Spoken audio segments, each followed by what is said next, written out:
Let me be direct with you from the outset. What we are witnessing in the Red Sea is not merely a tactical failure or a routine maritime disruption. It is not the limited, manageable regional conflict the mainstream media continues to portray. What we are witnessing is the total systemic failure of a century-old maritime hegemony and the deliberate obfuscation of that reality by Western capitals desperate to maintain the illusion of control. What I am about to show you is the strategic reality that has been hidden from the public, a reality involving specific naval deployments, ignored intelligence assessments, and a geopolitical reversal that will define the coming decade. I am looking at a series of satellite imagery and transit data that has been circulating among private maritime security analysts and select regional intelligence officers for the past 72 hours. And I need you to look at it with me, because what it shows is not a triumphant American-led coalition securing global trade. It is not a successful campaign of deterrence against non-state actors. It is not a demonstration of superior Western naval technology or tactical supremacy. What it shows is the reality of 14 separate merchant vessels, all with documented links to Western interests, systematically altering their course to circumvent the Bab el-Mandeb Strait, while a swarm of localized, low-cost technologies renders the most powerful navy in history effectively inert. The data is clear, the implications are absolute, and the official narrative being fed to the public is a fabrication designed to prevent a panic that has, in every meaningful sense, already begun. In the next 20 minutes, I am going to walk you through exactly why the American presence in the Red Sea has become a logistical liability, why the Operation Prosperity Guardian framework was doomed from the moment it was conceived, and why the global supply chain is fundamentally fractured in ways that cannot be repaired by airstrikes or carrier groups. This is the analysis the networks will not show you because it requires admitting that the era of uncontested maritime dominance is over. If you have not already, subscribe to this channel because what we are about to cover is an analytical briefing that you will not receive from the mainstream press. We are peeling back the layer of state-sanctioned misinformation to look at the hard, cold, geostrategic truth. Let us start with the geography and the historical context because without it, the current failure is incomprehensible. The Bab el-Mandeb is a choke point. It is approximately 20 kilometers wide at its narrowest point. To put that in perspective, an American Nimitz-class aircraft carrier group, when operating in formation, requires a significant amount of maneuvering room to maintain defensive posture. When you compress that naval power into a 20-kilometer corridor surrounded by hostile coastlines, you are not projecting strength. You are creating a target-rich environment for asymmetric warfare.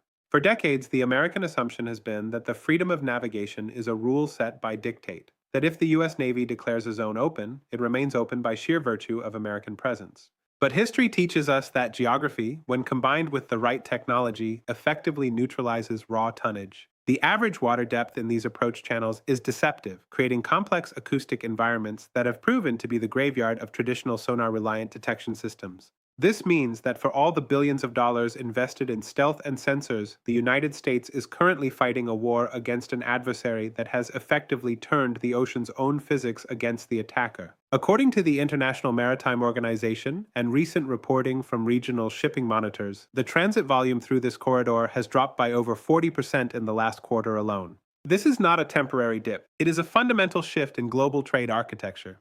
When you hear the Pentagon spokespeople talk about deterrence, understand what they are actually saying.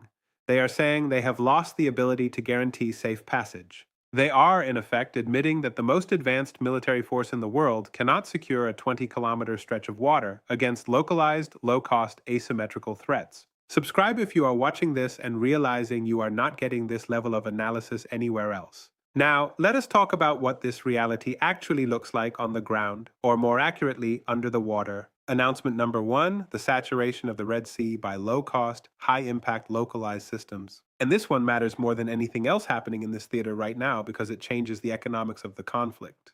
We are seeing a shift from high-end guided missile engagement to a reliance on low-signature, intelligent, drifting mine systems and swarming drone capabilities that cost a fraction of the interceptors used to destroy them. The technical specifications are worth noting. We are dealing with systems that do not require complex radar signatures to initiate. They are essentially passive, waiting for the acoustic signature of a vessel. By the time a Western warship detects these signatures, the response time is measured in seconds, not minutes. This is an anti-access area denial nightmare. According to reports from regional naval sources and confirmed by independent maritime analysts, the saturation of these systems has reached a density that makes traditional naval escorts mathematically incapable of guaranteeing safety for every vessel in a convoy. The U.S. Navy simply does not have enough interceptors to cover the volume of the threat, and the cost ratio is bankrupting the defense strategy. They are firing million-dollar missiles at targets that cost a few $1,000s, and that is a war they cannot win. Received. That is announcement number 1. Announcement number 2, the complete and total diplomatic isolation of the Western-led coalition. This is the part the Pentagon has desperately tried to keep under wraps. When the United States attempted to rally its traditional European allies to join the security effort in the Red Sea, they expected a unified, robust response. Instead, what they received was a tepid, half-hearted, and in some cases outright refusal from key regional powers. It is not just the lack of hardware, it is the lack of political will. When you have countries like France, Italy, and Spain refusing to place their ships under American command in this operation, that is not a bureaucratic hiccup. That is a verdict on the credibility of the entire American project in the Middle East. Stay with me, because this is where the narrative completely changes and where the implications become impossible to ignore.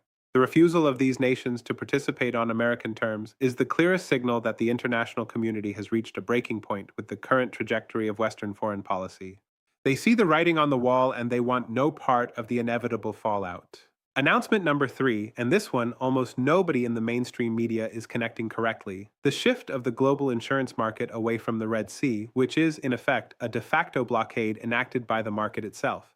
The insurance premiums for vessels attempting to transit the region have spiked to levels that make the transit economically non-viable for all but the most high-value goods. When the market decides that a route is too dangerous, the government cannot reopen it through military force. The military can escort a ship, but it cannot pay the insurance premium for the global supply chain. The reason this outcome is the same as a total military blockade is because the result for the global economy is identical. The goods stop moving. We are seeing a decoupling of global trade that the U.S. government is powerless to prevent.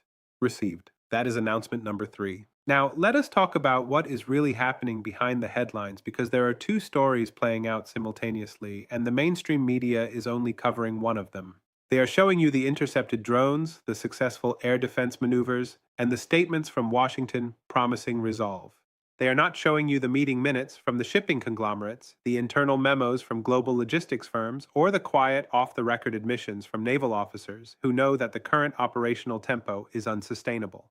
Think carefully about what this represents. When the United States government insists that the region is under control, and at the same time the world's largest shipping companies are rerouting around the Cape of Good Hope, you are witnessing the death of a narrative. It is not diplomatic nuance. It is not a temporary tactical adjustment. It is a fundamental collapse of influence. If you rely on consumer goods, if you operate a business with any logistics component, or if you are concerned about the rising costs of energy, what is happening in the Red Sea is not a distant foreign policy story. It is a direct, unavoidable cost of living story that is coming for your wallet. This pattern has repeated throughout history, and every time it repeats, the outcome is the same. Look at the Soviet experience in Afghanistan. It was a superpower assuming that it could impose its will through military force, ignoring the asymmetric realities of the terrain and the deep-seated motivations of the local actors. They poured resources into a conflict they could not define, and they bled themselves dry until the collapse became inevitable. The parallel here is exact. The United States is currently locked in a struggle against an adversary that has effectively mastered the art of bleeding a superpower without ever having to engage it in a conventional symmetrical battle. The U.S. Navy is looking for a target to destroy to prove they are winning, but the adversary is not providing a static target. They are everywhere and nowhere, and the cost of the intervention is stripping the American military of its readiness for other, more significant theaters. So where does this leave us? Let me give you 3 clear paths, because there is no honest middle ground here.